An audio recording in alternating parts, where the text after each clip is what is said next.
Have you ever judged someone before really knowing them? We all have biases, but today we're diving deep into what prejudice really looks like and how we can challenge it. That's right, Joanne. Welcome to Breaking Bias, where we explore real-life experiences and strategies to build a more understanding world. I'm Winter, your co-host. And I'm Joanne. In today's episode, we're tackling prejudice, how it manifests, the impact it has, and what we can do about it. Let's get into it. You know, Winter, I'll never forget a job interview I had a few years ago. Everything was going well until my interviewer noticed my last name and made a comment about my background, like I didn't seem like someone from my culture. It threw me off completely. Wow, it's frustrating how people make assumptions based on names, appearances, or accents. I had a similar experience in school. I was always the only one who looked like me in the room, and whenever we discussed history, all eyes would turn to me like I was the spokesperson for my entire community. That's exhausting. It just shows how deep these biases run, even when people don't realize. Our first question comes from Maya. How do I handle prejudice in the workplace without putting my job at risk? Right. And that brings us to our next section, questions from our listeners. Exactly. And it's not just about race or culture. Prejudice can be about gender, age, disability, anything, really. That's a great question, Maya. First, document everything. If it's a pattern, having a record helps. Second, find allies, whether it's a coworker or an HR representative. Addressing it doesn't have to be confrontational. Sometimes a well-placed question like, what did you can make someone rethink their bias?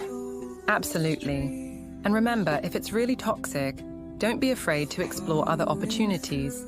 No one should have to endure that daily. Our second question is from Sam. How can I confront a friend or family member about their prejudiced views without damaging our relationship? Good one, Sam. I'd say approach it with curiosity instead of accusation. Ask them why they feel that way. Share your own perspective and encourage an open conversation. Yes! And storytelling is powerful. If you can share a real example of how prejudice affects people, it can make it more personal and harder to dismiss. Now, let's talk solutions. One of the best ways to challenge prejudice is through exposure. Reading diverse books, watching films, or even just making the effort to meet people outside your usual circles. Definitely. And when you hear something biased, challenge it. You don't have to be aggressive, but even a simple, that's not true in my experience, can make a difference. And practice self-awareness. We all have biases. The key is recognizing them and being willing to change. The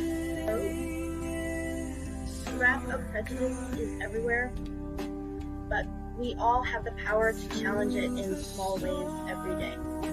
Keep the conversation going. Follow us for more discussions on breaking biases, and let us know your thoughts in the comments. And next time, we're talking about unconscious bias show. It affects decisions without us even realizing it. Don't miss it!